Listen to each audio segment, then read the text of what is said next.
যখন একটি ঈগল ৪০ বছর বয়সী হয়ে যায় তখন তার তীক্ষ্ণ পাখির নখগুলো শক্তি হারাতে শুরু করে, চোঁচ দুর্বল হয়ে পড়ে এবং পাখাগুলো ভারী হয়ে পড়ে। এই সময় তার শরীরের অনেক অংশই অক্ষম হয়ে পড়ে এবং তাই পাখি আর সোজা উঠতে পারে না। এক্ষেত্রে ঈগলের সামনে দুটি পথ থাকে। প্রথমটি হলো সে যেমন চলছে তেমন চলতে থাকা এবং মৃত্যুকে মেনে নেওয়া, অথবা দ্বিতীয়টি হলো সে একটি দীর্ঘ কঠিন প্রক্রিয়ার মধ্য দিয়ে নিজের জীবনে নতুন অধ্যায় শুরু করতে প্রস্তুত হয়।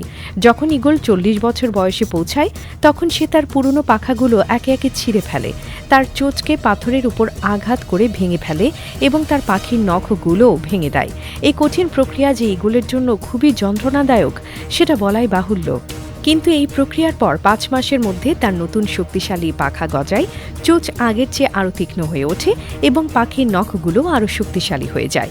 তারপর ঈগল আকাশে ফিরে রাজত্ব করতে শুরু করে, অনেক বেশি শক্তিশালী এবং পুনরুজ্জীবিত হয়ে। এই কাহিনী অনেকে বিশ্বাস করেন, কিন্তু বাস্তবতা কিছুটা ভিন্ন। প্রকৃতপক্ষে ঈগলরা ৪০ বছর বাঁচে না। প্রকৃতিতে তাদের গড় আয়ু মাত্র ২৫ বছর। সাধারণত একটি ঈগল যদি ২০ থেকে ২৫ বছর বাঁচে তবে বয়স বাড়ানোর সঙ্গে তার শারীরিক সক্ষমতা কমতে থাকে। তাছাড়া তারা এমন কোনো অদ্ভুত রূপান্তরের মধ্য দিয়ে যায় না। এই পুরো ধারণাটি আসলে একটি মিথ যা কিছু মানুষ তৈরি করেছেন যাতে অন্যদের উৎসাহিত করা যায়।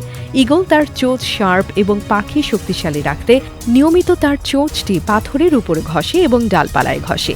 এই প্রক্রিয়াটি ফিকিং বলা হয়। ঈগল তার পাখির নখের গঠন এবং শক্তি বজায় রাখতে নিজের পাখির নখ এবং চোঁচের যত্ন নেয়। এই রক্ষণাবেক্ষণ প্রক্রিয়াগুলো তাদের শক্তি ধরে রাখতে সাহায্য করে যাতে তারা স্বাভাবিকভাবে শিকার ধরতে এবং উঠতে পারে। ঈগলদের জীবনধারা সম্পর্কে আরও কিছু তথ্য জানা দরকার।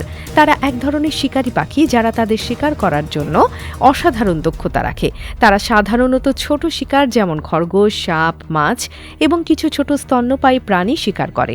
তাদের চোখ এতটা তীক্ষ্ণ যে তারা প্রায় ৩ থেকে ৫ কিলোমিটার দূরের শিকারও দেখতে পায়, আর তাদের পাখির ঝাপটা এতই শক্তিশালী যে তারা শিকারকে আছড়ে ফেলতে পারে এবং এক ঝলকেই শিকারকে ধরতে সক্ষম।